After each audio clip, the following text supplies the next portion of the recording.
again. What? Wait. Talk what on what? Smack on who now? that movie, Harlem Nights. Dude, you motherfucker. Jesse's You know you're wrong though. Huh? You know you're wrong. No. Jesse's not wrong. Jesse's like a real life troll. He's a fucking he's like the Dude, fucking 6ix9ine of the fucking MMA community. Bro, I think he legitimately believes he's fucking Skip Bayless. At this point, I might as well. You might as well be Skip Bayless. Fuck out of here. Harlem Nights is a goddamn treasure. All right, ladies and gentlemen, welcome to Keyboard Warriors, presented by RepTheWarriors.com. I'm Eddie Law. That's Fred Kirby. That's Jesse Rebecca. We're talking actual fights, ladies and gentlemen. It's actually gonna fucking happen as of right now. It's actually gonna fucking happen. We are days away from fist to faces, motherfuckers. It's gonna be fucking on, huh? Is it? Until somebody tests positive while they're testing all these fighters, and then it all goes to crap, right? Look, if someone tests positive, you ain't never gonna hear about it. I promise. And not until afterwards. You know what? This fucking event is happening, Jack. Period. So we're saying it's gonna be a Brock Lesnar situation, huh? We're just gonna slide it under, and then the week after, oh my God, so and so tested positive. Hey, that's under the rug. There's an event scheduled for Saturday. There's an event scheduled for Wednesday. And then there's another event scheduled for the following Saturday. Yep. That next Monday, we might have ourselves a shit show. Until those fucking 3 shows happen, mum, I can hear DW now. Mum is the motherfucking word, cocksuckers. We're getting through these 3 shows. I don't give a shit if somebody coughs their lung out backstage. You don't let a peep come out about it until that fucking following Monday. I'm telling you, if anybody tests positive, you ain't never gonna hear about it unless someone leaks it. Unless someone leaks it, which they fucking won't. But if someone leaks it, then you'll hear about it. But I don't know. There's a bunch of procedures we can go over and shit they're gonna do. But this is, as far as right now, it's actually happening. Okay, and the card's not bad. It's a pretty stacked card, right? I mean, it's pretty good one to get excited about, especially right now on fucking Jesse Bales. But it's a pretty solid card, dude. It's a fantastic card. Yeah. I mean, this is actually I would say that this is like an old school card. Yeah, every fight it has names that I recognize. Again, we do this shit almost for a living, and sometimes, man, some of these fucking foreign cards, Jack, I'll see some of these fighters, and I'm like, bro, I don't know who either one of these fucking guys are. There's not one fight like that on this card. I know every goddamn body, intimately. yeah, we know all of them. Yeah. Interesting. That's an interesting way of putting it there, Fred. So I've seen them perform. You understand me? I've seen them perform. So I'm looking at the fight card on CBS. Looks like it was updated 3 days ago. There's 12 fights, and every fight is pretty it's compelling. I can't none of these other than maybe the Greg Hardy fight is not even that one. Is like one of those go take a piss real quick and come back kind of fight. It's a really dope fucking card. Yeah. Hey man, what's up, dude? It's really fight week. Right? Fucking finally, yes, sir. Let's see. What's up, Glitch? What's good, man? Daniel, what's going on, man? And bet it was different for sure. Yeah. You know what? What was good? If you have time to watch it, UFC Countdown was dope. They're always a little. The UFC countdowns they're like hit or miss for me, right? This one had me hyped. But here's the thing. I'm more hyped for the co-main event than the main event, but we'll talk about that in a little bit. Let's see. The man says there's a clause in their contract that they can't say anything about getting the virus. That can't be true. I buy it. I wouldn't put it past them, especially we said. Imagine somebody testing positive. They go over to the opponent and go, "Hey, look, your opponent has COVID. You're gonna go through with the fight, and then we'll figure this out. We'll get you the best medical care afterwards."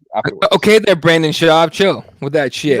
But the crazy thing about it is, to be fair, I'll bet you fucking 85% of the fighters, if you said that, they'd be like, let's run it.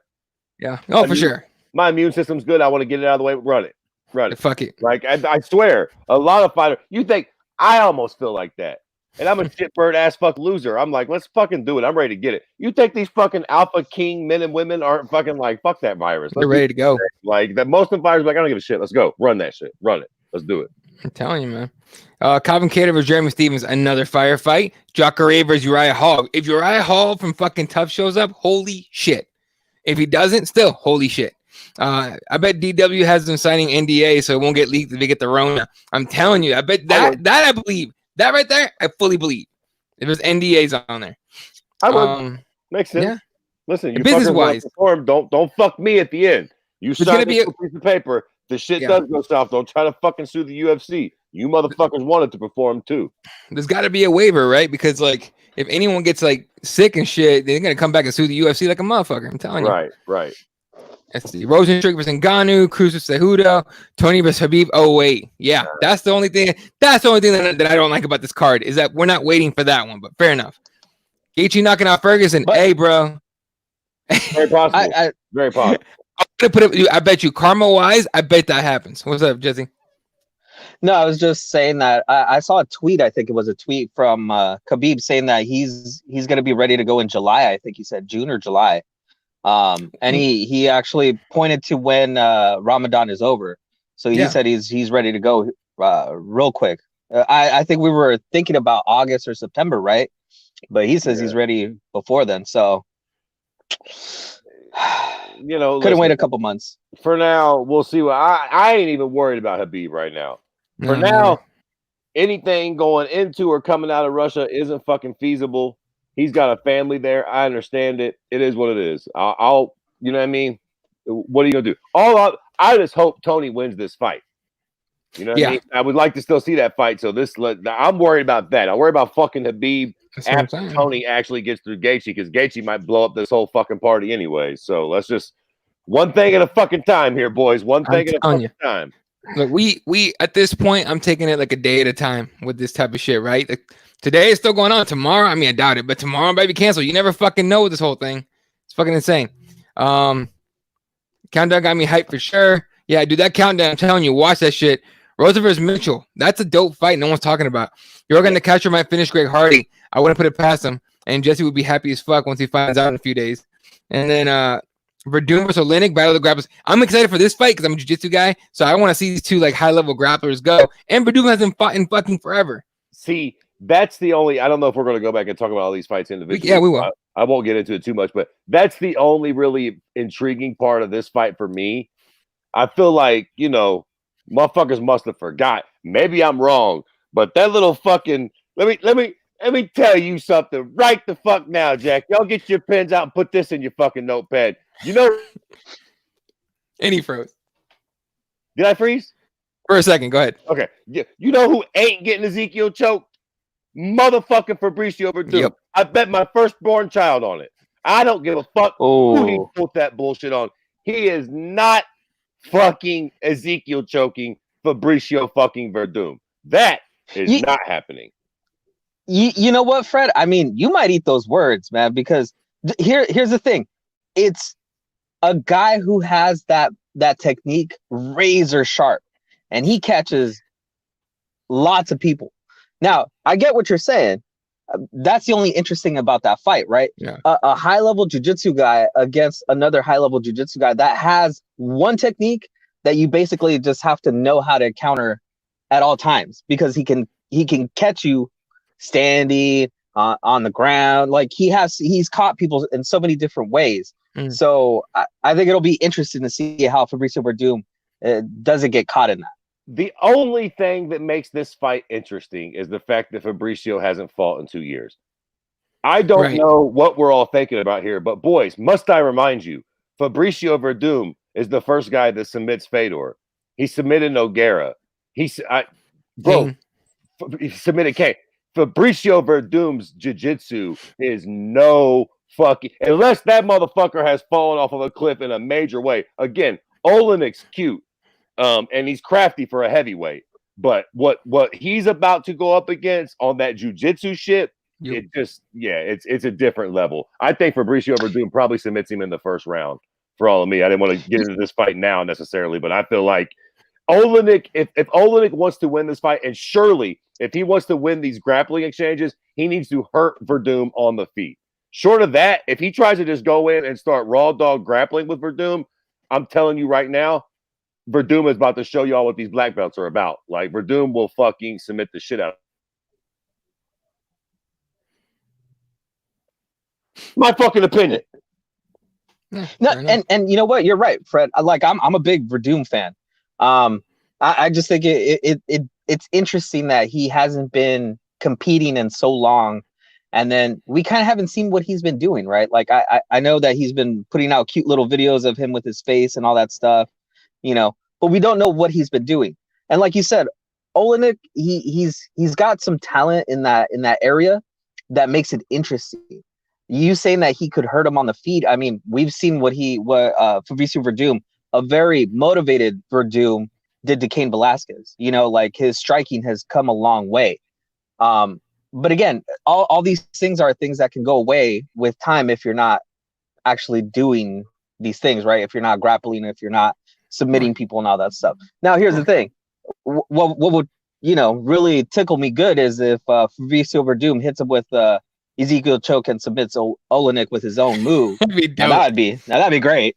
I would put more money on that than the other way around. Again, maybe I am just ranking Fabricio's jiu-jitsu way too high, but for all of me, we're probably looking at the very best Brazilian jiu-jitsu practitioner the heavyweight division has ever seen. Am I being hyperbolic? I mean, maybe Frank Mir in his prime?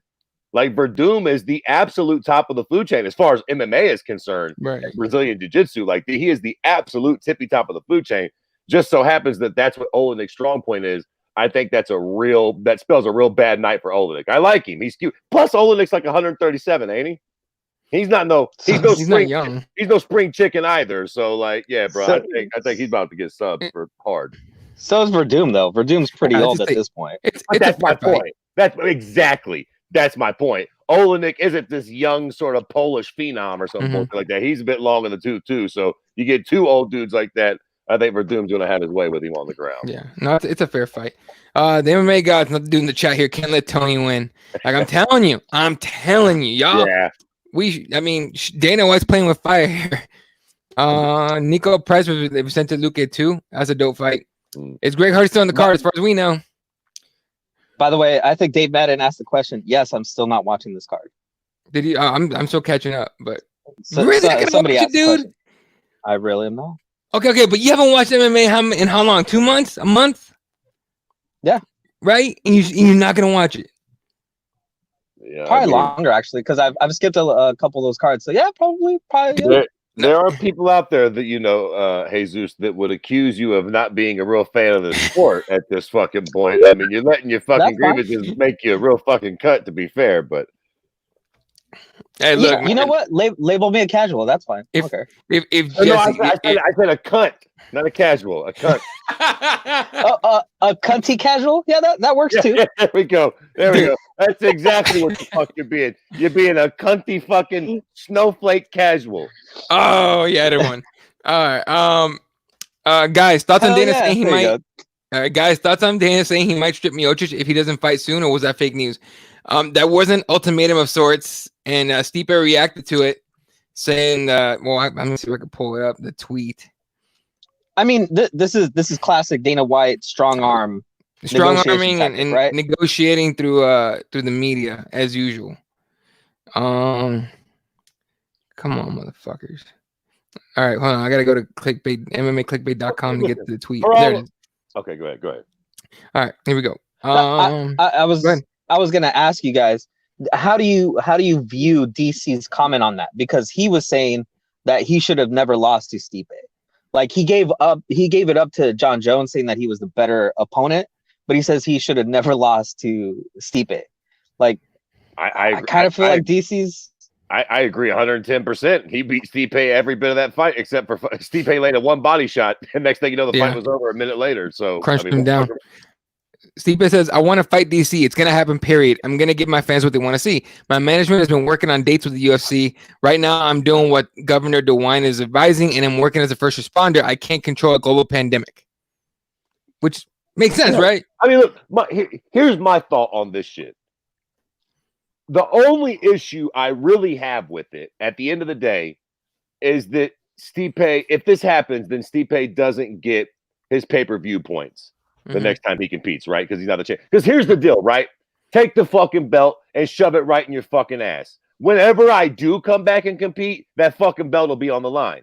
So what's it matter whether I'm wearing it when we come to the cage or not? Whenever if I'm Stipe Miocic, whenever I fight again, it'll be for that belt. So take it, give it to DC, give it to John Jones, give it to whoever the fuck you want. When Daddy Stipe comes back, I'll be fighting for it. The only thing is, I won't get my fucking points on that first fight because I'm not the champ. Or how does that work? You don't get points unless you're actually the champion, right?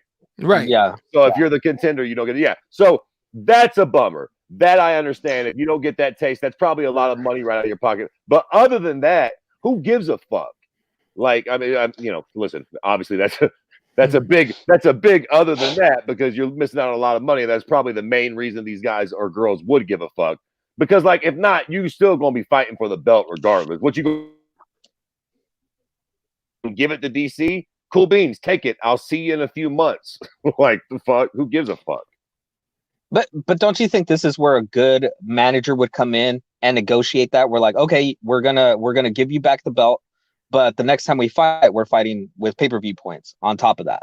Like, right, I feel like a good manager would cover you in that sense, you know? Right. And if you did that and there was like some deal, like on the DL, like, okay, we're going to strip you publicly so we look like the big shots. We'll take the belt. But whenever you do come back, you'll compete for the belt. Excuse me. And we'll give you your taste of the pay-per-view points, win, lose, or draw, at least in that fight. And if you win, then obviously you keep them, so on and so forth. Then yeah, fuck it. Strip me. Take that belt and give it to whoever you want. Let them fight for it, do whatever. And when 2 or 3 months rolls around and this shit levels out and I can leave my family and I don't got to work, my job as a first responder during a fucking goddamn global pandemic, I'll come back and defend my belt. Look, man, here's the thing with all these fucking interim belts. Yeah. We be knowing who the champion is. If you follow the sport, motherfuckers like us, real heads know. We always know who the fucking real king of a division is. Like, even when they're gone for a long time. Whatever. Let me tell you something, Jack. A part of me, I hate George St. Pierre, and I think he was cheating that whole time. But there's a small part of me that still looks at that prick as the 170-pound champ. Because I was there when he left. He never got beat. I saw that Johnny Hendricks fight. It was close. I thought Johnny won, but he didn't, God damn it. Fucking, it is what. Now, listen, 85, George knows he don't want that smoke. But at 70, I wouldn't mind seeing, like, you know what I mean? It is what it is. What the fuck? Telling you. I'm kind of pissed about Justin and Cruz getting the fights, but at this point, who cares? We're ready for some fights. I'm just pissed about Tony even fighting anybody not named Khabib, but that's just me. And Cruz, I get it, but Jose couldn't get out of Brazil. I think Cejudo made the fucking joke that he'd marry him to get him here or something like that has anything to do with it. Listen, this is weird. We can't really be upset about these things right now. Right. I mean, who knows why? I mean, look, they were going to give the fight to Jose anyway, so they were going to fuck Peter Yan and Aljamain Sterling anyways. But at this point, we really don't know why. Maybe where the fuck is Pichor Yan from? Fucking Poland or whatever the fuck. We don't know if he's there, if he can't get out, or if he wants to compete. Like right now, if these pricks are there, I ain't mad at Dominic Cruz. It's not like it's fucking, some Joe Blow dickhead or something. At least this will be interesting. So, right, exactly. All right, Gaethje's leg kicks and pressure will be too much for Ferguson. It's possible. Who knows? Ferguson's gotten hurt before. We'll talk about all the other fights in a second. You hear about Alexei Oleinik saying he was $15,000 in debt. Forget COVID. I bet he'd fight a bear at this point, dude. Jacare was talking about he was gonna lose his house if he didn't fight soon. A lot of these guys are in a shit spot, dude. Okay, look, Jacare, buddy. I don't know how many fucking babies mamas you got, or if you fucking like the cocaine. You're gonna lose your house. You've been a very highly ranked fighter for a long time. You had to have made some pretty decent money in Japan.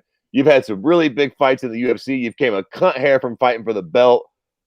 These guys work so hard. Jesus fucking Christ. And Oleinik, he's got what, 142 fights? How many fights does he got in the UFC? Like, again, chill out, everybody. I know they're not making millions of dollars, but I mean, how much did Oleinik make in his last fight? 25 to show, 25 to win, maybe 50? Maybe, man. I don't know. Sean Tracy says, I'm buying the car and bringing it and having some neighbors over. Chill out, bro. Way to socially distance there, big baby. Way to listen to the fucking federal government. Legit watching the fights at home with my kids. That's all I'm doing. What's up, Jesse? So somebody wrote that I'm gonna be baking bread. Yeah, I probably will be making bread. Either that or making some sushi. One or the other. Depends on when my rice cooker gets here. Oh, Jesus. Otis says, don't believe anything Dana White says until you see it with your own eyes. 100%. That's a fact. Then down the strip, Stipe, but let Khabib go on forever without fighting. Very, very good point. You can't. That's it. What the fuck? We can't just let Khabib keep his fucking belt and then talk about taking Stipe's. Exactly. Well, I think the difference is that Stipe doesn't play ball with them, right? He doesn't go out and do interviews for them. He doesn't do a lot of things for the UFC, and I think that's the difference. I almost feel like Dana White would be super happy if DC won or anybody else won that heavyweight championship, because then I think other people would play more ball with the UFC than Stipe does. To be fair, Stipe hasn't fought for a pretty long time before. Longest time. Like Khabib did just fight not too terribly long ago, so there's that as well. What's up, Fang? Says my boy. He says, so Dana's stranded on an island. He had to pick between Tito, Oscar de la Hoya, and Ariel. He said he'd rather drown himself. Oh, yeah. I don't blame him. I think I do the same thing. Tito, Oscar de la Hoya, or Ariel. Well, we're stranded on an island. All right, so here's the deal. Tito's got to go for sure because he's fucking annoying and stupid. So, like, he can't help me with nothing, and I can't do shit with him babbling in my ear. Right. Ariel's smarter than Tito, but he's condescending and he's a weak pussy. Yeah, so he's got to go. I'll keep Oscar. Oscar's strong. He can get shit done. And let's be honest, he doesn't look that horrible as a broad. So if we're stuck here forever, guess who's the fucking bottom? You know what I'm saying?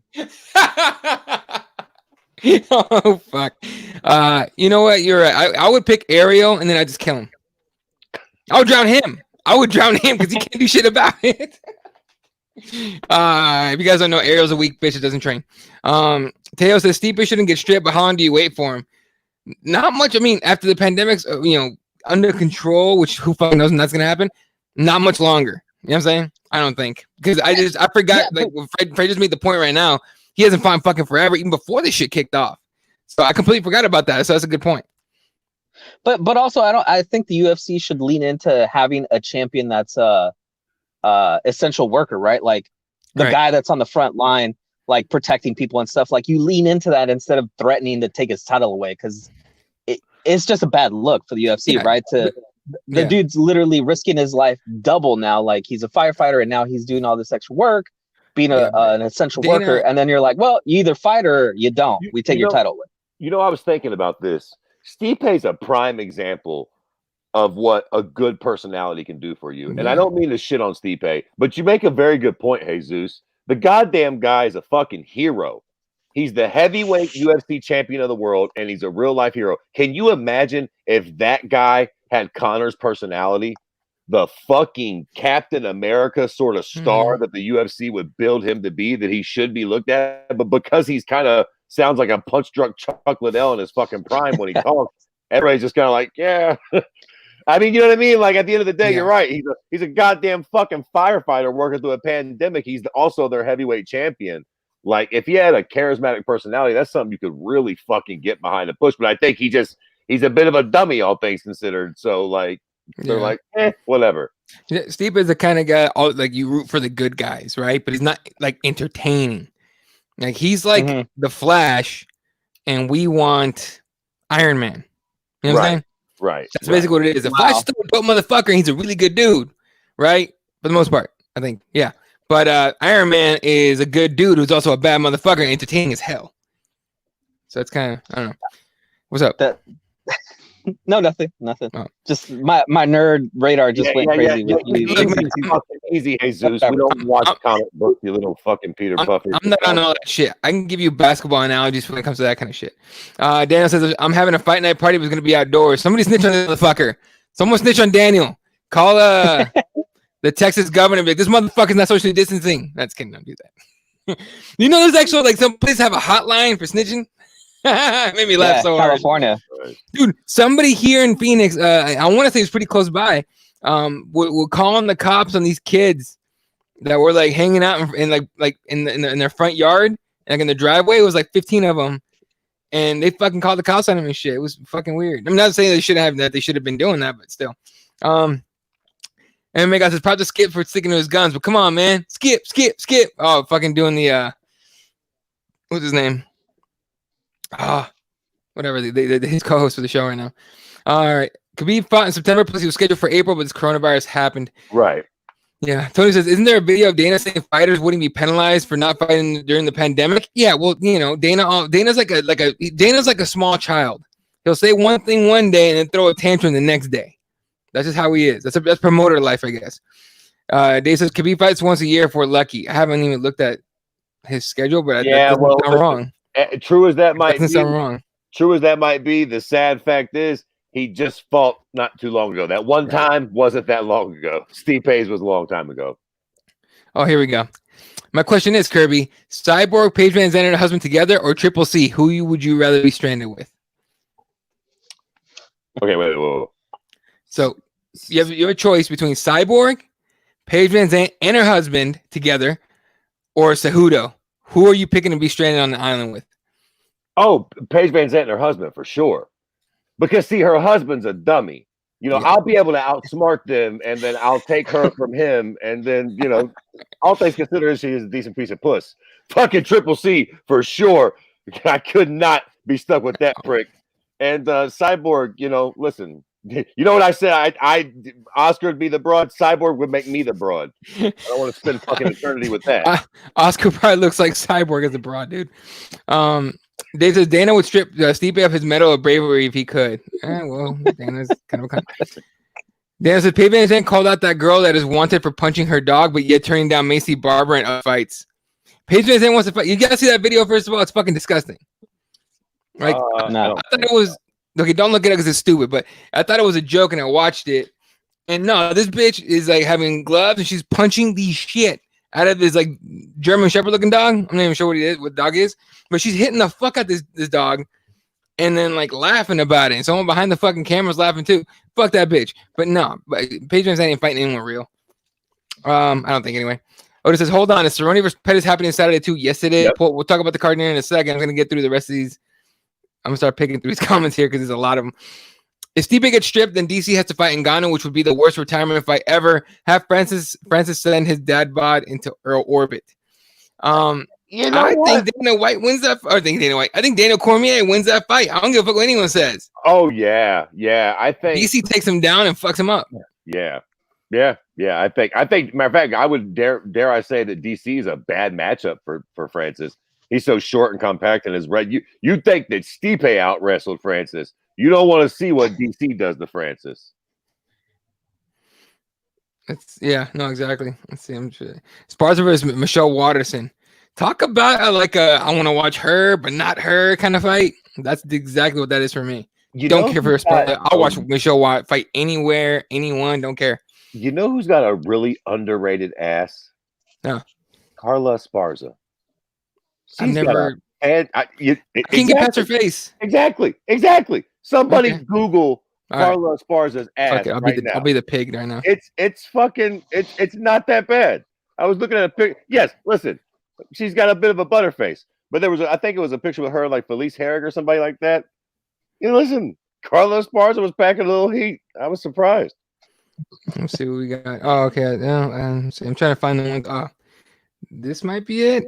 I'm not sure. Hold up. We're about to be total dogs in this fucking show. What are you gonna do, right? We're the keyboard warriors. We're like the shit. We don't have a lot of fucking ladies there. Is it this one? That's a decent one, but that's not the one. We need a side view. Okay, let me see if I can find a side view. God, Dave Madden. Kids are watching this. Huh? Oh my God, Dave Madden with a comment about Esparza's face. Yeah, I'm gonna find it in a second. Hang on. I'm trying to find the picture that Kirby's talking about. It's not this one. Yeah, is that her in the red there? Yeah, there we go. Can we zoom in on that? I don't know. It's on Sure Dog Forum, so there's gonna be some fucked up shit on this thing. Oh yeah, there we go. That's a decent one. But yeah. Anyway, there we go. I know she's a bit of a butterface, but Carla Esparza's got a nice fucking ass on her, Jack. Look, she looks like a grandma now. That's the problem with her face. Listen, that's the glorious thing about a broad having a nice ass, though. You just put that fucking face in the pillow, Fucking let's see if I- comes oh 10 my! real quick. Stars' face looks like a bowl full of cookie dough. We're Listen, I am not going to sit up here and let you fucking pigs degrade the broads like this.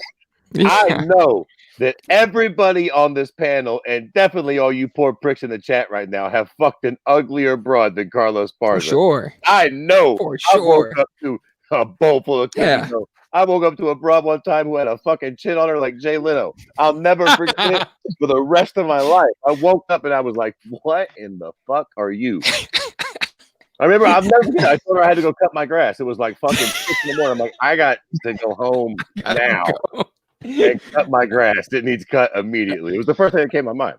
Oh God! So who's trying to call himself the MMA greatest of all time after this split decision win versus DJ, a knockout over diminished TJ, and a knockout over Moraes? So Cejudo, 100%. He's doing all that shit. Would you eat Hawaiian like Alex Jones? No.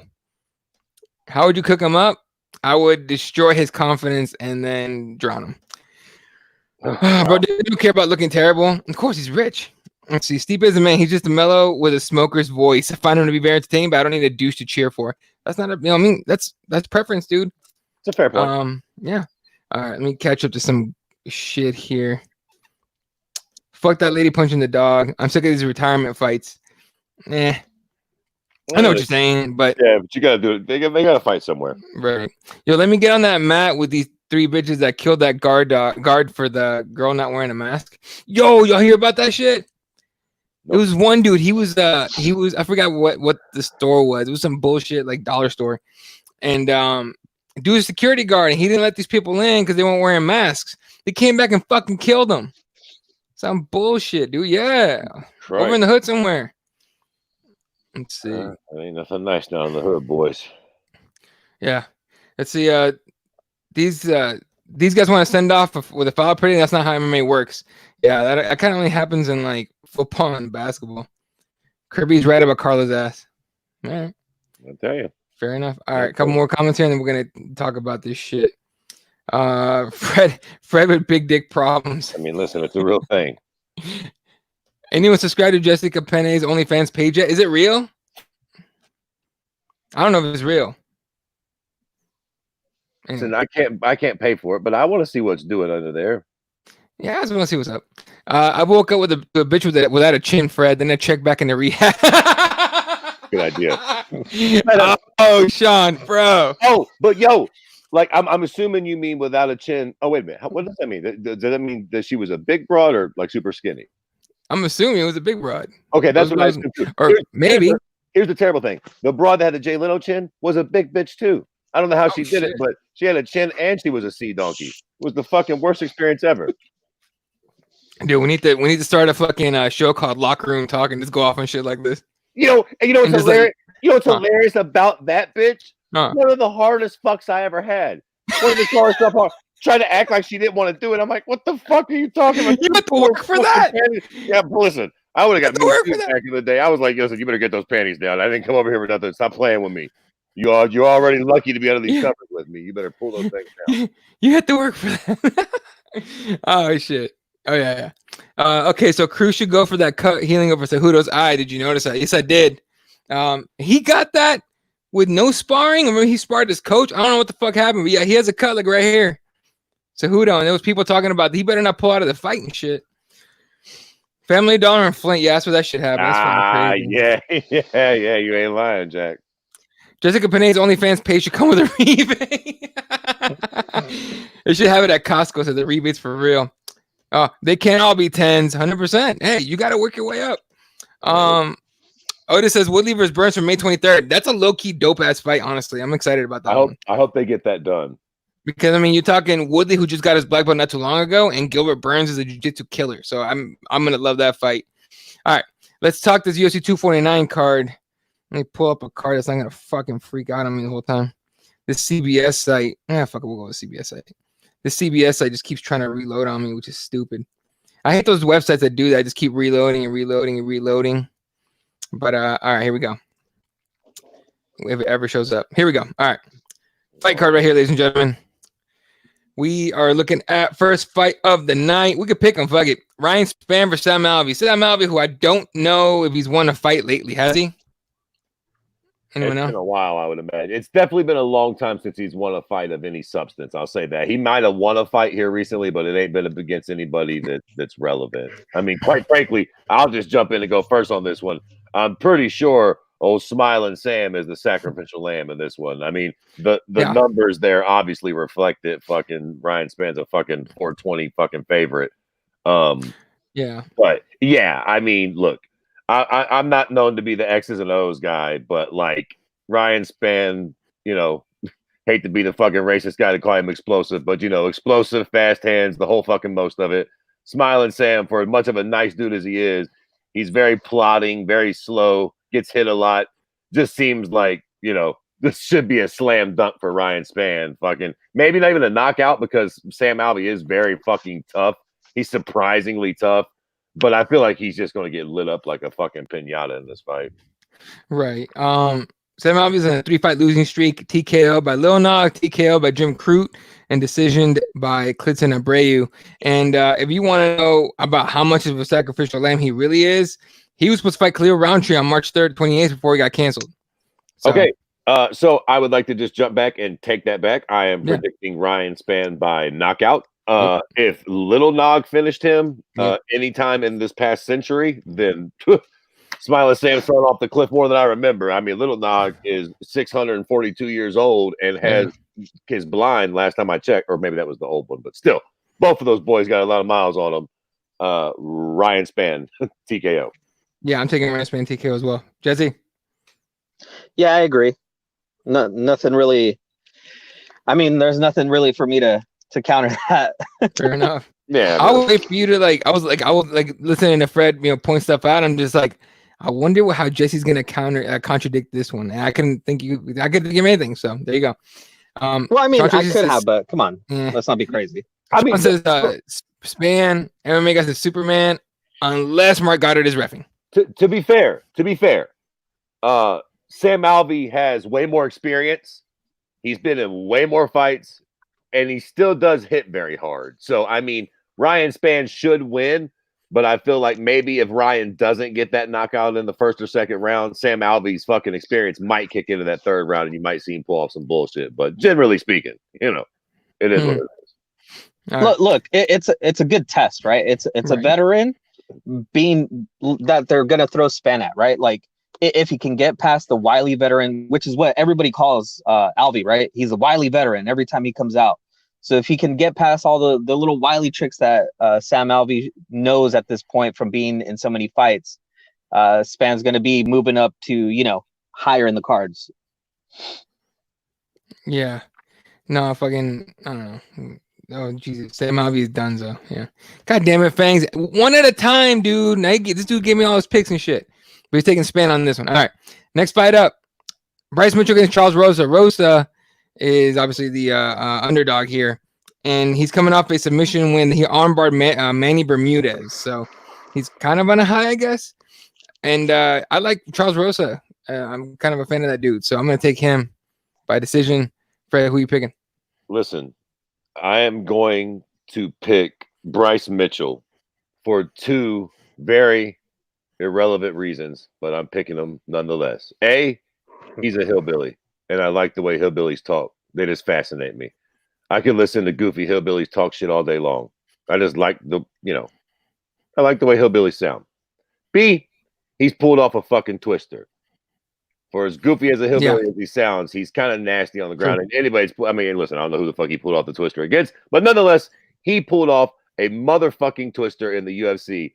That gets you a vote of confidence from Daddy Fred. Bryce Mitchell. And I hope they give him his fucking stupid camo shorts too. Why not? Yeah, seriously. He's a good pick. I mean, guys, a squirrel eater. Yeah, Mitchell. Rosa the Cook versus Mitchell the conspiracy theorist. I honestly don't listen to it. I haven't gone to his Twitter or anything, so I have no idea. And then Mitchell all day from Sean. All right. Jesse, who are you picking? Yeah, I feel like Bryce Mitchell has a little bit more of the upside here, and he seems to have more of the I guess a lot more people are interested in what he can do, right? So I'll go with Mitchell as well. All right, cool. All right, next fight up. Carla Esparza versus Michelle Waterson. Waterson is the underdog here, which I'm a little surprised by, I guess. But I never pick against Karate Hottie, so I'm taking Karate Hottie here by the decision. Fred, who are you picking? Listen, I don't mind being a chauvinistic pig.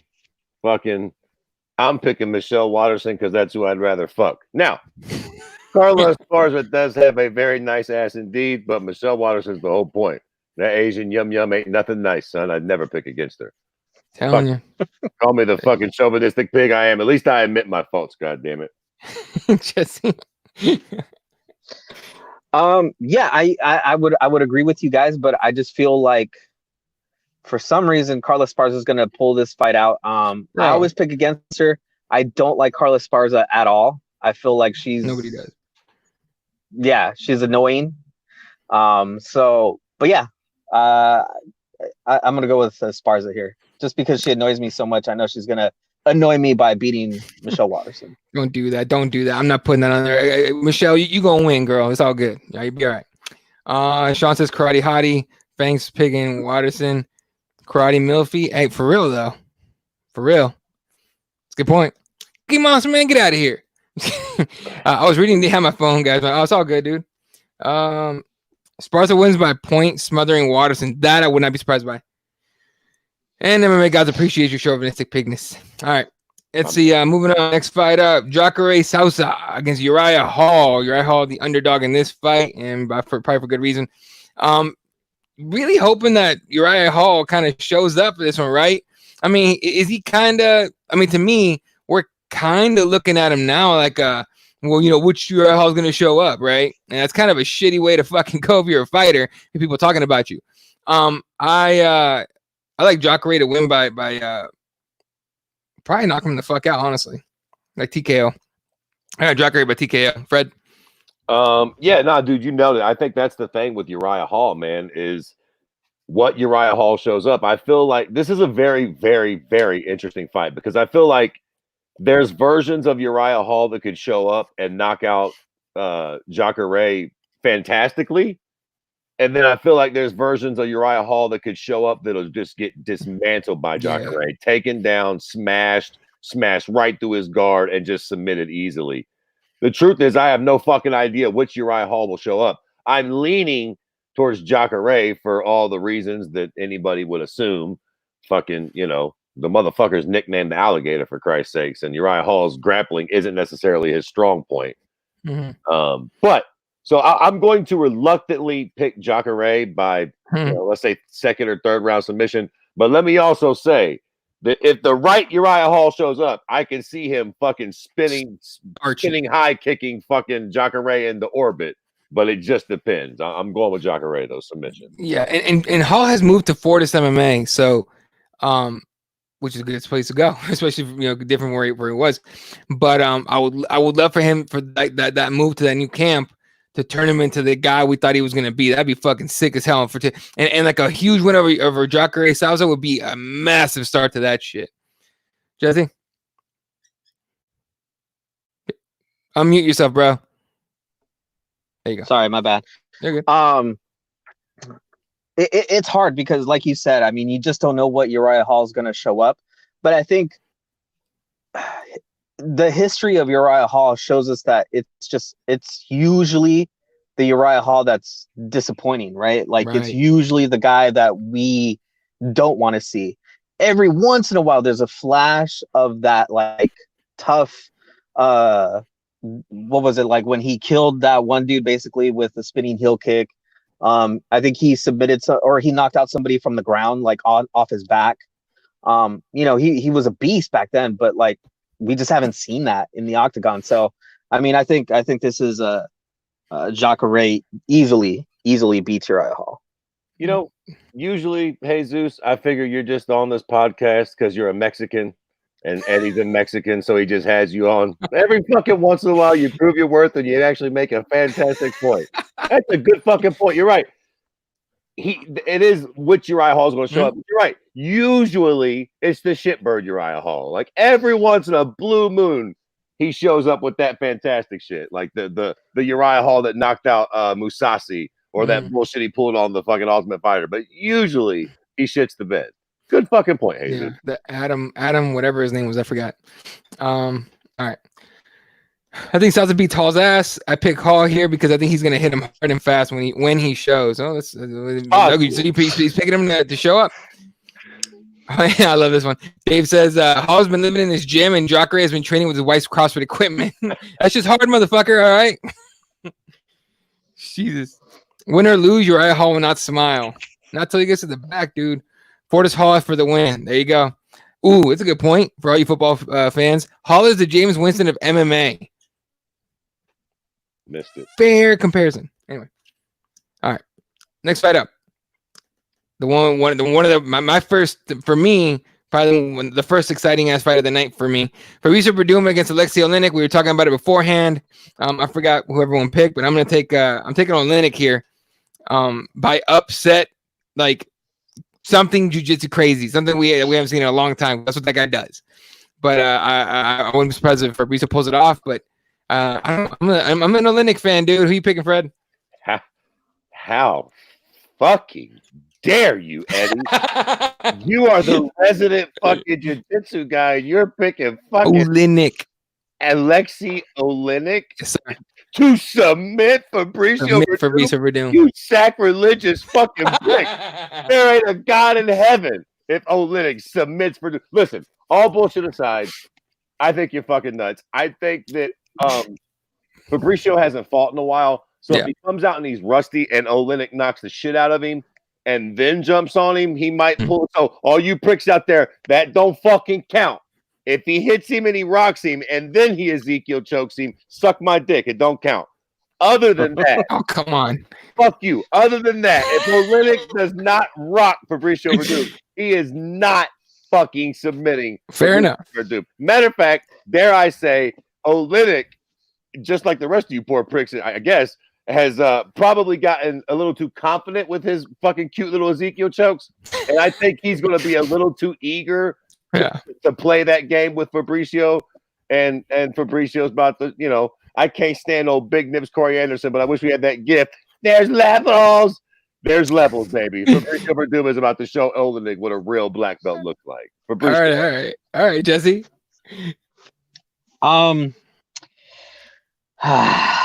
You can hear the sadness in my voice here.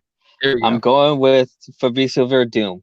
I like him. I've always liked him. And, honestly, I think he doesn't get a lot of the respect that I think we give him here because I think that all three of us here consider him one of the best heavyweights in MMA of all time. Just like Fred earlier, named off all the people, all the skins on his wall. You got Kane, you got the Last Emperor. You've got so many people that he's been able to do what he does to, right? And every once in a while you get like these brain farts, like when he lost the title to Stipe.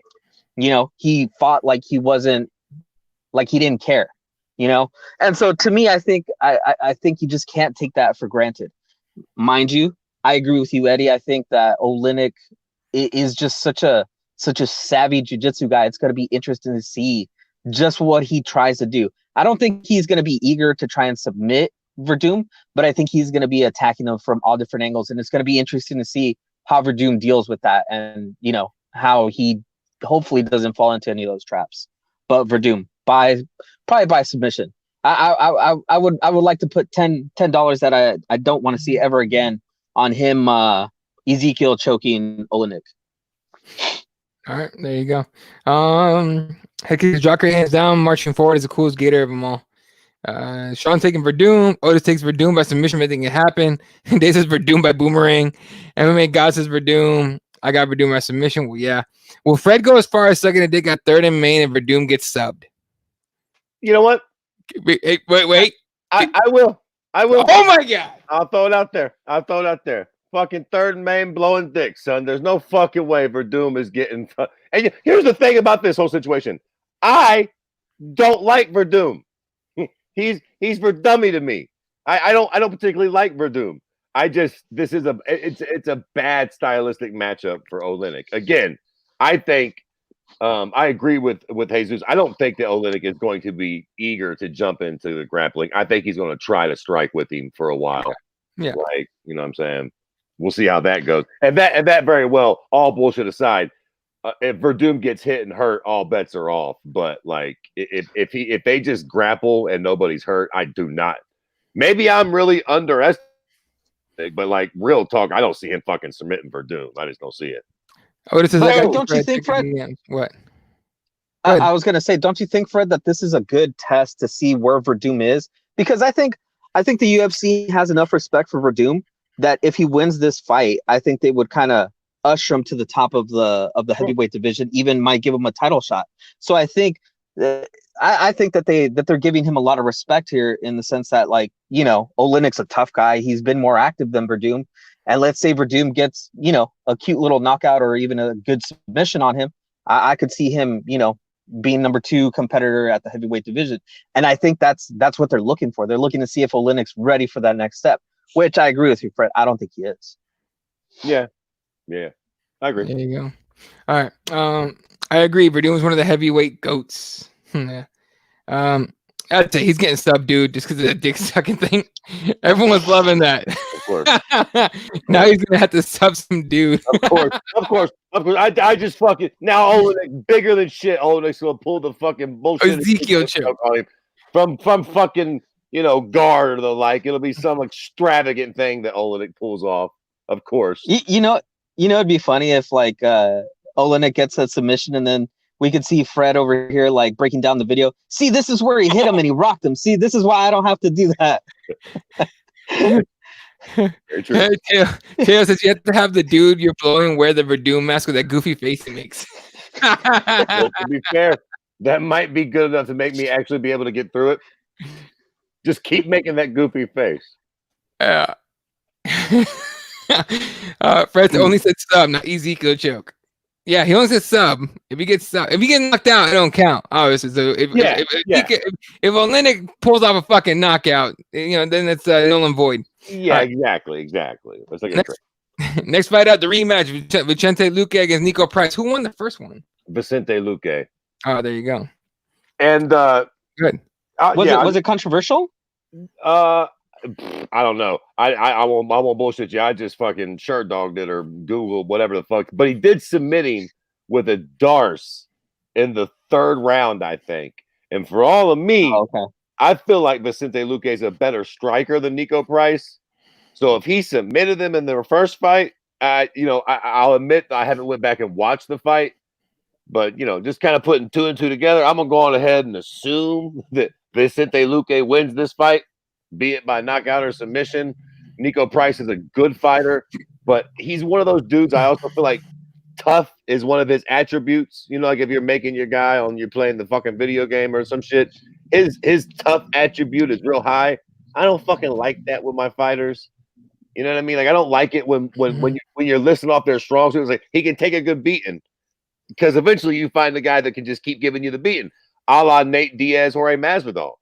Nobody takes a beating like Nate Diaz, but if you find the right guy that can just keep churning in the beatings, eventually that fucking stem wears out. Nico Price is a tough motherfucker, but like I just, you know, I feel like eventually Vicente wears him down and finishes him again late in the fight. There you go. I'm gonna take Luque. I like Vicente. Dude's fucking badass, and honestly, he was like in an upswing till he lost that one fight. So yeah, I think he's in on that. When Fred puts blowies on the line, he always prevails. He fucking the last one he won, or the last not the last one. The last one the last time you put that on the line was if 249 was gonna happen in California, and it didn't happen. I was like, God damn. We all win with Luque and Price. Luque wins a dog fight. That'd be dope. Too many people canceling out Vicente on this one. I haven't seen anybody, but Price is dope. But come on, we all win with Luque versus Price. For sure. Nico leaves too many openings. That's actually true. I agree. With that. Agreed. Yeah, Vicente is legit. Nico by spinning heel up kick. Damn. Surprise Fred doesn't pick Price because of man bun pride. You know what? Good point. I never really thought about that. It's a good point. We'll see what happens in this fight. If he at least fights adamantly, I'll be picking him next. That's a good point, Dave. Here's another one. My man bun brothers. Here's another one. I think Price is live. Luque has taken a lot of damage recently. That's a good point I hadn't thought about yet. All right, Jesse, who are you picking? Yeah, I'm going with Nico just because since he lost that first fight, I think he has a lot more to prove. Sure. And usually in rematches, it's the guy that loses that has more improvements to make, and he can strategize better. And it's the guy that wins that usually comes back and is sometimes lackluster or not as good. Blech. Lackluster, yeah. So yeah. So I just feel like because it's a rematch and because they had such a good fight the first time, I think Nico is going to learn from that a lot and probably change it up and look pretty good in this fight. So I'm going to go with Nico Price. All right. Fang says, I know it's not UFC related. How many fights Hager got left? I know he's also wrestling for AEW. I've just seen him try and fight anyone in the UFC. Who's he talking about? He's talking about Jack Hager. Yeah, right? Bellator. Oh, right. The Bellator big white boy. Yeah. He's a okay. WWE guy or maybe he's a wrestler. No, that pro wrestler. Yeah, he's a pro wrestler though. Yeah, I don't know. I think he's a ways off from the UFC, but I'd be interested. I've been watching him fight. He seems okay. All right, there you go. All right, another dope ass fight to me, but two questionable dudes that almost both look like they at times look like they're done, and then they give you a good fight. Anthony Pettis taking on Donald Cerrone. I think it's a rematch. I think Pettis won the first one, right? Yep. He won the first. So I'm hyped for this one because Donald Cerrone probably wants that one back, and he's taking this one on short notice again. So it's gonna be a dope ass fight. I have a hard time picking this one, but I have a hard time taking. I'm gonna take Cowboy. Fuck it. I was gonna take Pettis, but I saw Pettis get just beat up and dismantled by Nate in California. So I'm taking Donald Cerrone, probably TKO on this one. Who you picking, Fred? Well, Cowboy, I would just care to remind you that Cowboy also got beat up by Nate Diaz, quite a beat. Right. To him true. A long time ago. But I don't know. I'm picking Anthony Pettis, man. Like he won the first fight. I feel like we know exactly what to expect with both of these guys. If Anthony Pettis comes out and does what I know he can do and what he should do, he should finish Donald Cerrone. I just feel like not much has changed since their first fight, really. Like Jesus making the point with the Nico Price fight that you can make that point with Nico. He was still young. Yeah. But at this point, I think Anthony Pettis and Donald Cerrone. What was that prick's name? Was it Lovey Smith? It was like, we're gonna crown the Bears and crown them. They're exactly. Oh, that was Dennis Green. Dennis Green. That's right. Like Dennis Green. These motherfuckers are exactly who we thought they were, Jack. Yeah. So, like that being said, I'm picking Anthony Pettis. I think he's a bit of a better. I think they're very similar fighters too, in that they're both very good strikers and then very crafty with their jiu-jitsu. Their jiu-jitsu is kind of similar in that it's both very offensive and very, they're very similar fighters. I just feel like everything that Donald does well, Anthony does a little better. I think he's a little bit better striker and a little bit better on the ground. So Anthony Pettis buys something. Head kick goes, did he just say that big white boy? I'm gonna go grab Karen, be right back. Go get her. Jesse, who are you picking? Who was it that coined Donald Cerrone as day drinking Don? Who was that? It was Alex Hernandez. Man. Oh yeah, Hernandez. Okay. Greatest ever. That was great. I think that's what we've had for the last 4 weeks or 8 weeks since this lockdown has happened. I think we've gotten a lot of day drinking Don. And since it's a short notice fight, I don't see how Donald Cerrone is going to roll in here, older with more damage, absorbed over the last few years. And be able to perform up to Donald Cerrone capacity, like what we expect out of Donald. Not taking anything away from him. It's always exciting to see Cowboy fight, but I think he's like on that tour of like, I'm just going to cash a paycheck in. Because it seems like after his hopes got dashed recently in his last fight, it just feels like Cowboy is just like, all right, I'm just going to go back to, making a paycheck. I got 2 kid or 1 kid, right? Or another on the way or something like that. I think he's got 1. He's got another on the way. No, he's got another on the way. I forgot what he's going to name him, but it was like one of those like, really, dude? Like type of name. Yeah. So I just feel like this is going to be a paycheck for him. He's not going to be really, up to the caliber that we're used to. And I think Pettis is going to really put on a show. There you go. Oh, By the way, gonna say what? I'm gonna mute myself for a few minutes while you guys talk about the next match. So don't even ask me. I already know who you're gonna pick. Don't worry. Go ahead and mute yourself. By the way, shout out Fred Kirby with the obscure Arizona Cardinals historic reference to Dennis Green. That shit hurts. I remember watching that game and the fucking Bears come back. You want to crown them, crown their ass. By the way, they didn't win the Super Bowl that year. I haven't won it.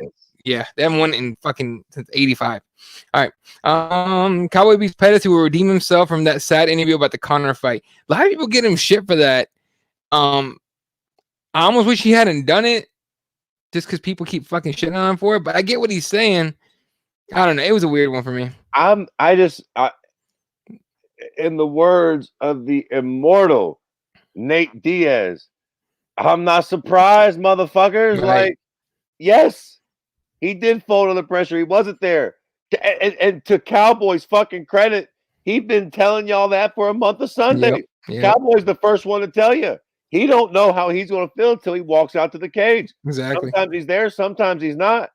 So, I mean, I don't know what everybody's acting all so goddamn surprised about. Well, after it happened, I said that right after the Stephen A. Smith thing. The only thing I disagreed, Stephen A. Smith saying that he quit. He didn't quit. He was getting his ass whooped. He just didn't show up. He really underperforms when the spotlight's really on. That's been his story his whole fucking career. That ain't no mystery. A lot of people are running with the quit bullshit because partly because they want, I don't know, just cunts. But the other part to me is because some people just want to take McGregor credit away from McGregor.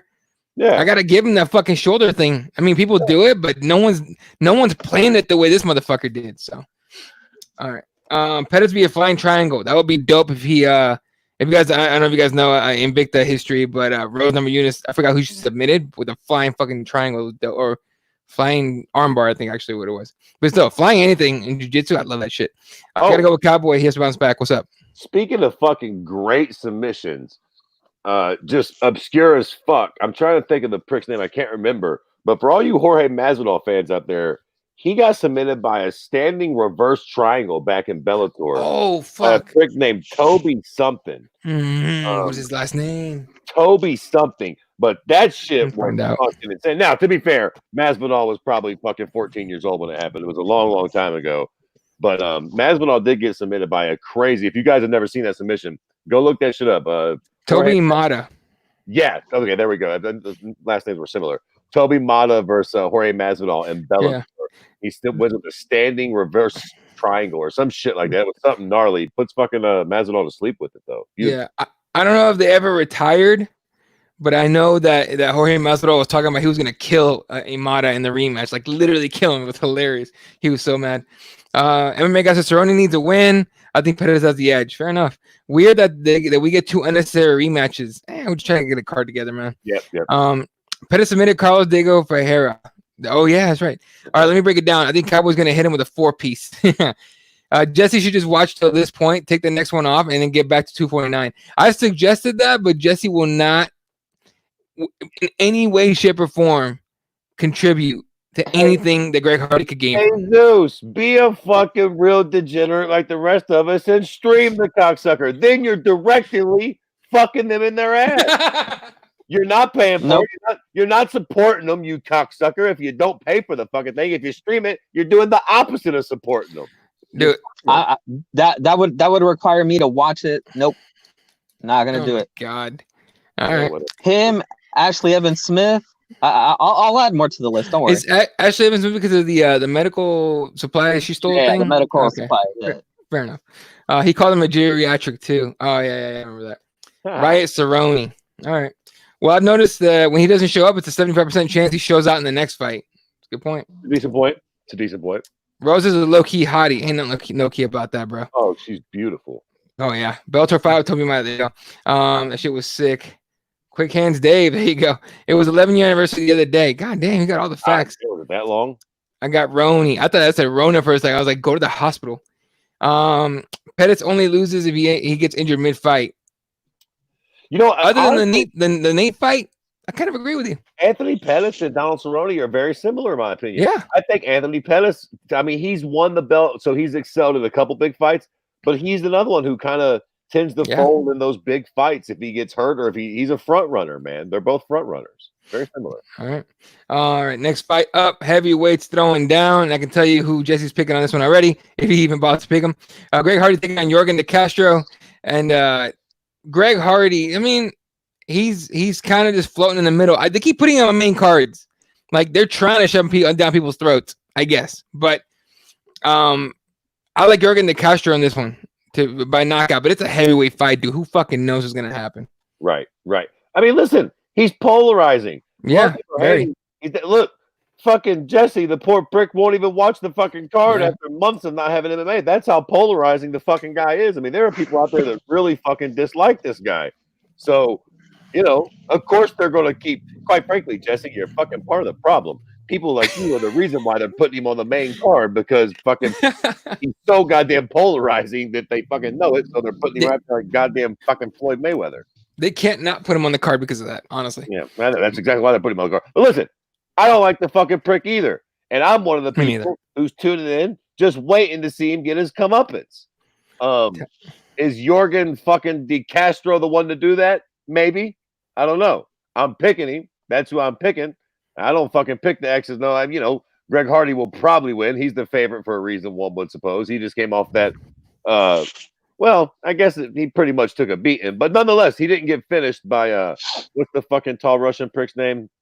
Kovov or Kolov? Oh, fuck, what's his name? Well, he's Russian. The one that got knocked out by Black Beast. Yeah, Alexander something. Volkov. There we go, Volkov. I bet we all think that Volkov was going to beat the shit out of Greg Hardy. He didn't.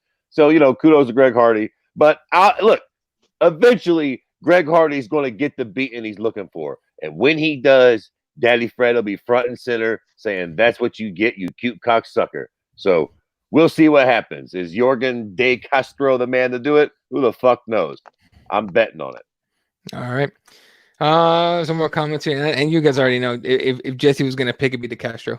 All right. Dave, or at least, the police or Karma. Dave said, I'm picking De Castro by Hardy getting DQ'd. Not the worst thing to pick, to be fair. If you're a betting man like me and you're betting on one of those sites, DQs are always, you get great odds for it. For some reason, Greg Hardy's always involved in some weirdo shit. Picking him by DQs, or De Castro rather, by DQ, isn't the worst idea in the world. Like, real talk, that might not be a bad bet. Put that little thing in a parlay just in case. You know what? What up? I'm sitting here thinking during this whole event, I think I'm gonna make sushi. Sushi? Probably. Yeah, I think that's what I'll do. Oh, I'm sorry. You guys talking about something important here? Oh, I hope you get mercury. Jesus Christ! God damn it, Jesse! All right. Somebody said baking bread. Yeah, that's a good option too. Maybe some bread. Baking bread. I thought you said making bread. Go to work, dude. All right. Okay, real talk. If y'all ain't following Tracy Cortez on Twitter, y'all fucking up. Let's see. Yeah, bring that by DQ. Hardy getting DQ. Why says Rose is how to be like little boys that cry like a bitch all the time. She caught that tough apparently. Oh, come on. Because she has short hair. You know what I'm saying? I like those bras like that. Rose would definitely give you a rim job. Oh, 100%. I bet you she's all nice. Oh, yeah. She's like that Catholic schoolgirl is like super nice all the time, and all of a sudden you get her out of there. It's like, next thing you know, she's fucking got her tongue in your ass. Yep. Not about it. All right. The Castro by knockout because Hardy is a woman beating piece of shit. There you go. Hardy may have improved vastly. Who knows? I don't even know he's been training. Greg Hardy, to put him up because all of Texas will tune more than the 3 guys that tune out. Ding. Hey, Zeus, you prick you. De Castro. Yeah, you're talking about Volkov. What's up? No, I was just saying, no, doesn't matter. No. All right. Let's see. Hardy wins if you didn't get that from my last post. I got it. Let's see. I need my inhaler. Fuck sushi. Jesus. All right. Next fight up. So we just gotta get the talking here. We're almost out of time. Calvin Kattar versus Jeremy Stevens. I'm going old school. The dude that walks out to real motherfucking G's. Jeremy fucking Stevens, look, he's gonna take him out. Even though it's gonna be a firefight. It's gonna be a good fucking fight, I think. But I'm taking Jeremy Stevens. Fred? Yeah, I mean, let me put on my fucking my intellectual MMA snob hat here. I think that Calvin Kattar Is it? Yeah, it's Calvin Kattar. I think Calvin Kattar will try to strike with Jeremy Stevens, and that's the bad idea. Yep. I think you can beat Jeremy Stevens for sure, but it's been proven that you need to kind of mix it up a little bit, or play the point fight game with him. I think Calvin will probably try to get right in the pocket and strike with Jeremy. Seems like a pretty bad idea to me. So yeah, Jeremy Stevens by knockout at some fucking point. There you go, Jesse. Yeah, it's hard to disagree with that analysis, right? Like, it seems like Kattar would be the type of guy that would try to get into a fist fight with Stevens, and then by the time he figured out that it's a bad idea, it's probably too late, and he's on his way to getting KO'd or TKO'd. And just Jeremy Stevens, I mean, he's a tough dude. Like, he hits hard and he works hard. You know, he always puts in the work to get into these fights to be at tip-top condition. So it just is hard to pick against Jeremy Stevens. I hear you. All right. Next, so let me get some comments here. Quarantine Fred is cracking me up tonight. To pick Leo Heathen, though. Stevens is going to break every bone in Kattar's face. Banks taking Kattar. Stevens, but I'm gay for that dude. His knockouts are epic. There you go. Calvin is cleaner striking, but will get clipped and killed. God damn. All right. Moving on to the heavyweight fight of the night. This one's it's for me, it's almost a fucking who knows, right? A lot of people picking the Giant, though. Francis Ngannou taking on Yair. Yair. I keep fucking that up. Or Jair. Anyone want to say that? Jair. I think okay. I think you pronounced the J. All right, Jair Rosenstrike. Both guys have "I'm gonna kill you" power, and it almost seems like first motherfucker to land clean is gonna finish the other one. So I have a big fuck it, who knows? But I'm leaning, as long as he doesn't think he's fighting fucking Derek Lewis, I'm leaning Francis Ngannou. Who you picking, Fred? Yeah, man, there's a lot to unpack here, man. I basically, like you said, I'm leaning Francis Ngannou. I feel like I haven't seen a lot of Jair Rosenstrike, to be honest with you. I feel like how many fights does he even have in the UFC? 2 or 3? I know, obviously, the big Overeem fight, which he was pretty much losing until he fucking blew Overeem's lip apart. I think he throws a lot of hooks. Francis Ngannou throws his punches pretty straight. One can assume that maybe Francis gets there quicker. They're heavyweight, so obviously whichever one gets there first. But I tell you what, just for fucking shits and gigs, I'm going to pick fucking Jair Rosenstrike. I think we don't know enough about him. Right. And I think he's but I know he comes from a striking background too as well, right? If I'm not mistaken, he was a kickboxer with a pretty good record before this. So, yeah. Like, and we've seen Francis get gun shy before. I mean, we all know what he can do when he lets his hands go. We all know what kind of power he has. But, never forget that fucking Derek Lewis fight. You understand me? Like, we ain't seen Rosenstrike in one of those yet. So I'm gonna go against the grain here. I'm gonna pick Jair Rosenstrike by third round knockout. All right, cool. Jesse? Fred's making it really hard to be a troll today. I'm picking Rosenstrike, and I think I don't know what you guys have seen or anybody has seen in Ngannou's last fight to say that he's reinvented himself or he's ready to become a champion. Every time he wins, it's by knockout, right? Like, he never shows anything new and different. Like, he's not evolving. He's just, polishing up the same weapon that he has every single time. And granted, it's a great weapon, right? It's an amazing weapon. And like Fred said, if he lands cleanly, Francis Ngannou puts, whoever he lands cleanly on into the next, into next week, and it just doesn't seem like Rosenstrike has that type of like life-changing power yet. I just don't think that Ngannou has evolved enough. I don't know. Like, for some reason, I feel like if he was given the opportunity to fight Stipe again, I think it'd be the same thing all over again, where he gets, wrestled and just he doesn't do enough damage to Stipe and he loses again. And I think that's kind of like the blueprint that Rosenstrike is probably going to have in this fight, where he's going to get in his face. He's really going to stop him from being able to land those really heavy, clean shots. And I just see Rosenstrike beating him, 3-round decision. There you go. What do we got here? Oh fuck, I lost some. All right, and we got this Francis and Ngannou by Rock'em Sock'em Robot uppercuts. Fucking, he's gonna overeem that dude. That's basically what I'm thinking. Francis wins, and DC does not want to deal with this African problem. Don't underestimate the Predator's hands. I'm not underestimating it at all. But Francis for DC, he better catch him quick. I want to see Francis Johnson. Both dudes got the scariest power I've ever seen. Yeah, Fred, check your Twitter inbox. You are hating on Ngannou hard. No, dude, I'm picking Ngannou to win. Oh, Jesse's hating on Ngannou. Is that what it was? No, I think you that guys. My bad. No, you guys. He said you guys. Okay, my bad. I just want somebody to explain to me what they see in his fights that makes them believe that he's a good opponent for, like even a Cain Velasquez or like a prime Cain Velasquez or Fabricio Verdum that has that ability to switch it up, not just strike but also wrestle and really grind out wins. Like I don't see what people see. All right, fair enough. Here's a good point, though. The only reason we think Ngannou hasn't evolved is because he evaporates his opponents so quick. We don't get much of a chance to see a lot of his game for the most part. And then when we do, he just stands there and stares at his opponent. So it's kind of fucking, I don't know, weird. All right. Co-main event, ladies and gentlemen. Henry Cejudo is Dominic Cruz. You got Triple C, Triple Cringe, whatever the fuck he's calling himself. The dude that wants to marry Aldo. I don't know. Whatever he's calling himself now, against probably the greatest bantamweight of all time. Can we agree with that? Dominic Cruz. Yeah. So Dom Cruz fighting for the third to get his belt back or win the belt for the third time. I think that would be, I think he either ties somebody or he's the only guy that would do that if he wins, right? He's one of those. Regardless, dope ass fight. I'm taking Cruz. I'm old school with it. I like Cruz, taller, longer, better, in my opinion, better fork and hands.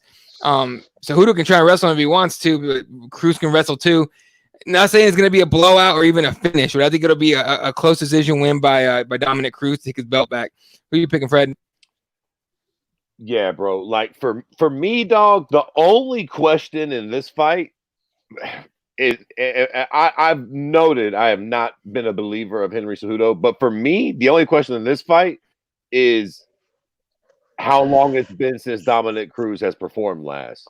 A lot like with the Fabricio Verdum fight. That dog. I feel like Dominic Cruz beats the shit out of Henry Cejudo. I don't think he's big enough. He's not going to grapple fuck Dominic. He's not going to catch Dominic with one of those wild right hands. I mean, how exactly does Henry Cejudo beat Dominic Cruz?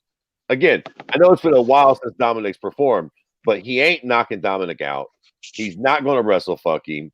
Dominic's taller, he's bigger, he's longer, he's better on his feet. He's a lot more of a natural bantamweight. The only question is Dominic done? Is he old? Have the injuries finally caught up to him? If he performs like he usually does or like he used to, if he looks like he did 4 years ago, right? Henry Cejudo is about to get a rude fucking awakening of what the bantamweight division actually has to offer.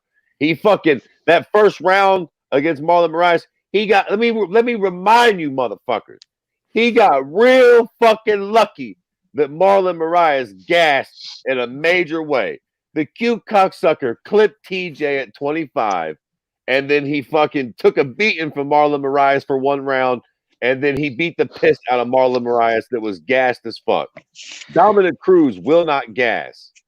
If he is not deteriorated a lot, I don't like all y'all out there picking Henry. I think y'all about to get a rude awakening. Dominic Cruz is about to fuck Henry Cejudo up. I'm with you. Jesse? All right, finally I can be a troll. I'm going with Triple C. No, you're not. The greatest champion of all time.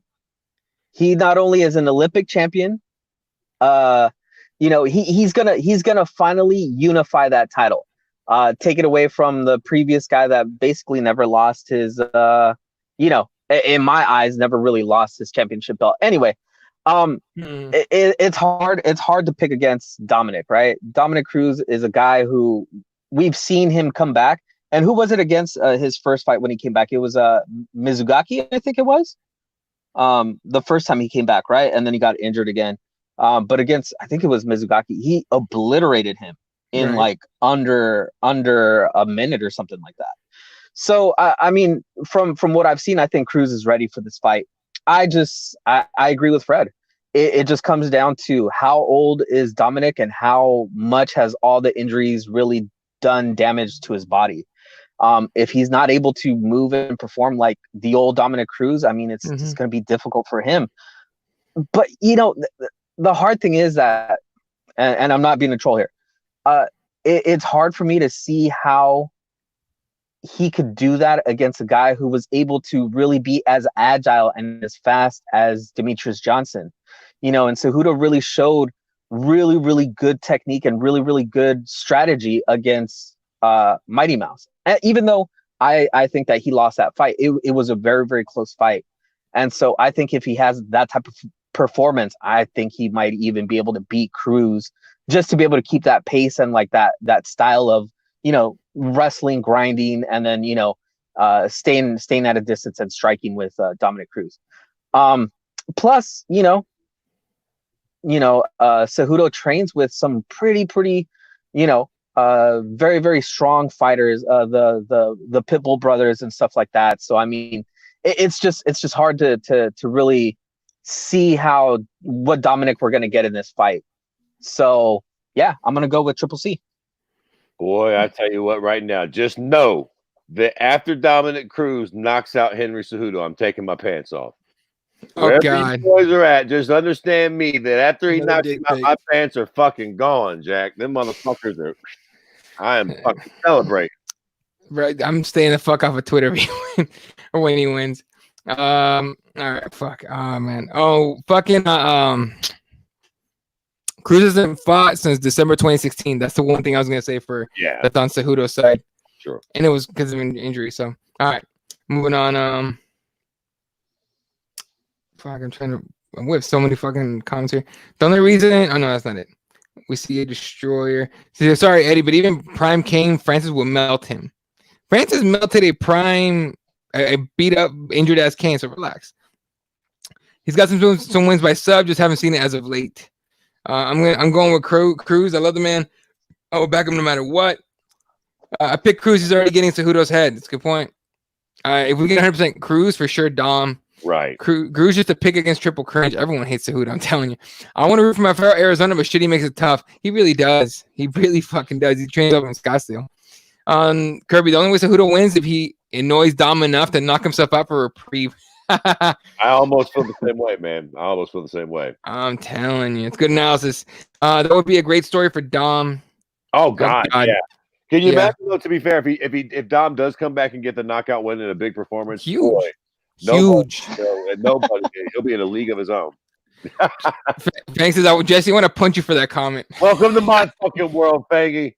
Fucking constantly with this prick. Yeah, I'll be in Vegas later this year. Come meet me. I hear you, big boy. You'll be out there with the roadies. Yeah. Has that dude written a book? You're talking about Cruz? Because he should. There you go. Not sure. He definitely needs to. In terms of annoyance alone, so who is this generation of fighting Josh Kosh? Damn, that's so accurate though. Good point. Yeah, he's a very unlikable guy. And old Koscheck was very unlikable at his height. Incredibly unlikable. All right. Main event time, ladies and gentlemen. Tony Ferguson versus Justin Gaethje. The fight none of us wanted, but we're all gonna watch and probably be excited about. Two dudes that don't take the foot off the gas, and both honestly insane fights. They fucking hurt. They get hurt. They hurt their opponent a million times a fight, and then they usually get a finish. I am going with Justin Gaethje for two reasons: one, fellow Arizonan; two, because karma's gonna come back and bite Dan in the ass for this one. I think. What are you picking, Fred? I mean, I feel like the analysis for this fight is a pretty simple one, right? I think the longer the fight goes on, the more it favors Tony Ferguson. I think that most of us feel like if Justin wins this fight, he wins it in the first round or two. Mm-hmm. Tony does tend to get hit a lot. Justin hits very hard. We all see where this is going. Yeah, I kind of agree, man. I look, if I was betting, if I was sucking dick at Third and Main, I'd probably pick Tony Ferguson. I think he is the better fighter. I think on most nights he wins, but Justin Gaethje has that sort of style that I think he could give him real problems. And I haven't mentioned this at all because I didn't want to just keep going into it because it's something that's going to affect every fighter on the card. We just don't know how. But we are in a pandemic. this is a unique situation, and every fighter on the card will be going through different sort of personal scenarios in their life. All due respect, I think Justin Gaethje is a bit of a dummy, and I think that will work for him. I think he's just going to show up there blissfully ignorant to what's really going on. Not to say that he's fucking stupid, but I just think he'll, all bullshit aside, I think he'll be able to focus on the fight more. Tony Ferguson is a wild man. He's slightly mentally unstable. That's why we all love him. He wears his shades. He's got the fucking baseball gloves. He's fucking whispering to little green men. His old lady's fucking freaking out. Tony Ferguson, you know, I don't know where the fuck he's going to be at mentally. And if he's slipping a little bit, I can see Justin landing a big shot on him in the first round or two. And instead of Anthony Pettis fight or like with the Lando Venata fight where Tony Ferguson was able to kind of take a fucking good strike but get back on the horse and win, I think we see that, but I just don't think he recovers. I think Justin gets the finish. There you go, Jesse. Did Fred pick Justin Gaethje? Yep. Oh wow. Okay, so I guess 3 for 3. Hey, you threw him a fucking curveball, Fred. He thought you were going Tony. Yeah, it sounded like he was going Tony for a second, but I agree with Fred. I mean, I think we all understand that Ferguson is the guy that we want to see fight Khabib just because we think that he's the guy to beat him, right? And with Tony being on such a run, it just seems like those two should have been the ones to meet and, you know, give everybody that fight that everybody wanted. But at this point, we're getting this. And, you know, like Eddie alluded to, I mean, it's just like the MMA gods just don't want that fight to happen. And, you know, they put a pandemic in the way of that fight happening. And now everybody's like, well, we'll just have this fight in between and then we'll get it in a couple months. I just don't see it happening. I think the bigger thing is somebody said it in the comments. Ferguson gets hit and he gets hit a lot. And we've seen him get rocked. And like Fred said, I just see it happening where he gets hit, he gets rocked. And just because Justin Gaethje is such a dog, he will just get on top of him and finish the fight. I don't see Gaethje letting up and letting Ferguson get back into the fight. I just see Gaethje just doing what he likes to do, you know, putting his face in, you know, Ferguson's fist and his elbows, and it's not going to matter to Gaethje. He's just going to, you know, walk him down and just get into a dogfight. And I think it's going to be an exciting fight for that reason, because both of these guys they like to hurt their opponents and really bloody each other up. It's going to be a nasty fight, but I think Gaethje's going to come out on top in the end. There you go. All right. Headkick says Gaethje. Sean says Justin knocks out Tony in round 2. Damn, specific. Gaethje by first round knockout. Wow. MMA guys, it's Tony time, bitches. It's kind of what I see, first round knockout. Yeah, Ferguson, the mofo kick steal pulls. Gaethje's leg kicks will be less than effective. Tony eats heavy punches. That he fucking does. Ferguson, we need that fight to happen with Khabib. I'm telling you, we're about to get fucked that fight. Tony will get rocked, but I think he survives. He's done it before. Pettis was winning against Tony before he got injured, and Tony was not impressive in that fight. Agree with that. He was also coming back too soon, in my opinion, too soon from a knee injury.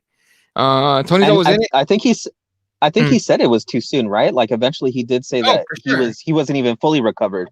For sure, he wasn't. His knee was fucked up. Tony's always in it. He's been losing lots of fights and came back. There you go. Fact. It's a fact. Bang. Since we finished this card, Eddie, want to do our NBA best of the NFL this year? No, we're not doing that shit. That shit was stupid. I had the fucking Golden State Warriors on my header for a month or whatever it was. Some stupid shit. You're right. He does come back a lot. Yeah. I'll still put my pets against your cards. Nope. And you better not, dude. Your pets are gonna suck. Gaethje will lose by cut, stoppage, third round, or broken nose. And Gaethje already asked fucking Tony, or invited Tony Ferguson to break his nose already. So I will say this is one of those classic fights where, you know, after the third round, you have to favor Tony heavily. Yeah. Oh, for sure. If he does get past the first, second, and third round, that fourth and fifth round, woo, that's when Tony's really putting in the work. I mean, the thing is though, Fred, is that is Ferguson going to be able to do what a lot of guys haven't been able to do to Gaethje, right? Like take him deep into, you know, that third and fourth round. Like I just keep thinking of Gaethje in those Palomino fights where it was just nasty, dragged out, like just punches and just damage to each other.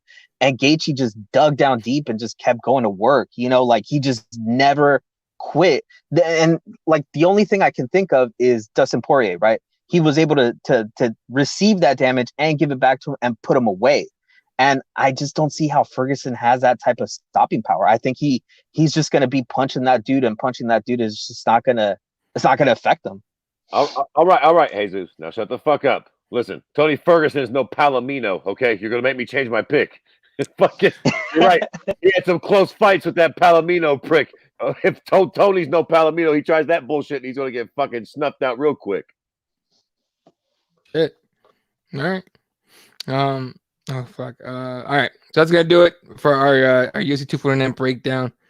Tony has good octagon control. Call him Tong. Yeah. All right. Last check of the headlines here. Actually, one more thing we want to talk about before we get out of here, and I'll be super quick. Predictions. Jorge Masvidal. Usman has been pulled from that fight, or I guess they're saying that Usman Masvidal is not gonna happen. The rumor is that I don't know who started it. I'm assuming it's started by a fan or somewhere. I don't think. I mean, Dana White said it's possible after a while just to get people going. They're talking Masvidal McGregor on Fight Island. First of all, I mean that fight is nothing for me at all as far as like a title shot goes or rankings and everything. As a super fight, yeah, I'm down. That'd be a fun ass fucking fight. What do you think, Fred? I fucking love it. Why not? Like that's a great fucking fight. Jorge Masvidal's super hot. I mean, what's not to love? Look, right now, Conor doesn't deserve the Khabib fight. No, he doesn't. If he beats Masvidal, God forbid he knocks Masvidal out, that gets him whatever fight he wants is for all of me. Oh, yeah. So, and I mean, Masvidal could use the payday. And look, Conor just trounced fucking Cowboy. A knockout win over Conor still means a little something at this point, too. So, for all of me, if they can line that fight up, fuck yeah, let's fucking do it. I mean, what's there to bitch about? If you gave Conor the Khabib fight, yes, I understand the complaints. If you gave Conor the Usman fight, I understand the complaints. Y'all gonna be mad because he's getting a shot at the bad motherfucker belt? Like, yeah, fight actually kind of makes some sense. Fuck yeah, let's do it. At the end of the day, I don't take the BMF belt seriously at all. Like I thought it was a one-off. If you're gonna do it for that belt, fuck it. Who cares? It really doesn't matter. Jesse? Yeah, I agree with Fred. I mean, we know that the real reason that Conor would want to take that fight is just like Fred said. That would put him in the driver's seat to whatever fight he wants, right? Sure. It wouldn't be for any other reason. And if they make the pot sweet enough for Conor to take that fight, I mean, yeah, let's watch that fight. Like at this point, right? What Fred has been saying all along. We haven't had fights in quite a bit, and we're going to get some of these crazy, interesting matchups because people are not going to be able to fight, not going to be able to, leave whatever country they're in and stuff. So these interesting matchups are going to happen, and we might as well enjoy it at this time, right? Like if they make that fight happen, let's watch it. As long as Greg Hardy's not on the card. Or I would love if they did that just so you can't watch it. Because I'd be like, come on, Jesse, you know you're gonna watch it. I'm not. Okay. No, I My wouldn't. God. All right. And you guys are already picking Conor. I mean, do you think Conor takes it? I don't. If it's at 170, I don't think so. But who fucking knows, dude? I'll watch it. Why not? McGregor versus McGregor at 170. That's the only. I don't want to see Masvidal cut to 155 ever again. Conor probably wins. Huh? I think he's talked about that he would never cut to 155 unless they gave him quite a bit of money, he said. Which, no. Oh, okay, never mind. Team Masvidal is what you're saying. Okay. If they're at a low weight, Conor 155, Jorge wins 170. Jorge's a bigger man, 100% true. In my opinion. I wanted to see how Conor would have favored against Till pre-Masvidal fight. Till isn't that's a big fucking physical difference. I mean, McGregor has a point when he said you got to have some attributes to beat him. Till's got some attributes on McGregor on that one. 170 Street Jesus baptism. Perfect opportunity to create the 165 belt and start the division. Who knows? I don't think he could have done it better than Masvidal. Jesus, stop being a poon. Yeah, honestly, dude, as much as I fucking love Conor, I don't love the Masvidal fight for him. I don't. I mean, not for him. Yeah, I don't know. We'll see. Maybe he would surprise me. I think he could win the fight. It's a great fight because I think he could win. But I thought that he was going to smash Cowboy, and he did. I don't know. I don't know. I think he could land on Jorge. I think he would do better than Nate did, but I don't know if he could hurt him the way he would need to. And I think that Jorge would be able to land on Connor, and I think it would hurt. All right, Jesse. So you think it happens, Jesse? Or no? What's that? You think the fight happens or no? I think it depends on what they want as the outcome, right? I think if they want to just if Connor just wants to cash in a paycheck and challenge himself a little bit, I think, and on the back end they give him a guarantee against Khabib, or he picks his next fight, I think he'll take that. But I think if it's just nothing for Connor, like they're just like, well, we'll just pay you and we'll make a big pay-per-view, I don't think he'll take that fight. He'll probably need something out of that fight to even take that fight. Gotcha. All right. Garbrandt versus Sunsow for June 6th, along with Nunes Spencer. That makes sense. Right. And then y'all forgot that Jorge Masvidal dismantled Cowboy too. True. Fact. All right. Anything else you guys want to talk about before we go? I'm checking the headlines real quick. Two things I wanted to ask Fred. I don't know if you saw, but they actually sent poor John Morgan out to cover the fights, and he got a little COVID test. Fred, are you going to take the COVID test when it comes to your town, or are you going to just avoid that? How? Is it the one they stick all the way up your fucking brain cavity? Yeah, that's the one. No. Oh boy. I ain't taking that test. And two, did you guys see Dolomite Is My Name yet? No. No. I got you, Jesus. I got you. How dare you? How dare you guys? Is that? Well, shut up. You're the one that said fucking Harlem Nights sucked. Dolomite is on Netflix, right? Yeah. That's on Netflix. All right, cool. Okay, yeah, that's watch. Well, we got you. We got you, Jesus. We got you. Yeah, we got you for the next show, 100%. And then all right, the headlines got nothing new other than Anderson Silva undergoes knee surgery, vows to return for 2 more fights in the UFC. Okay, well, I'm assuming he hurt his knee in his last fight against Cannonier, which would make sense. All right, guys, anything else you guys want to talk about? Nope, that's it. I gotta go, you pricks. Let's go. All right. Shout out to everyone that tuned in tonight. Appreciate you guys. Neo, appreciate you joining us, man. Otis, Aaron, MMA God, Sean. Who else we got? I don't want to miss anybody. I know Teo was here. My boy Fangs was here. Let's see. Fuck the Patriots. Otis, Head Kick. Fuck the Patriots only for Fangs. That's it. I don't really care otherwise. But who else we got? I don't know if Raider was here earlier. Dave Manning was here. Who else we got? We had a lot of people coming in and out of this thing, so it was fun. Appreciate you guys tuning in. This is fun. Teo, what's up? And like I said, later on in the year when they open up Vegas, I'll be down there. So anybody that wants to punch me in the face, I'll let you know when I'm out there. Come see me. Go get him, Fang. But Fang's in flame. He ain't going nowhere. Just playing. All right, guys. You have a good night. Appreciate you guys. Shout out to everyone that tuned in tonight. Of course, you guys know all the Twitter handles and everything. RipTheWarriors.com, SpicePros.com. Spices Pros will be tweeting out. I was told something tomorrow on sort of, I don't know. They were telling me some kind of, what do they call it? Like a pick'em for UFC 249, and whoever gets the closest gets a goodie box or something like that. Honestly, I just got done talking to them about it like a little while ago. So I'm sorry I butchered it, but I'm giving y'all a heads up. So keep at Spices Pros on Twitter. I'll retweet it as soon as they tweet it out, and then y'all give them a follow and shit. All right. You guys are the shit. For myself, Fred Kirby, we'll catch you guys next week. Enjoy 249. Good night. Good night, Wilshire.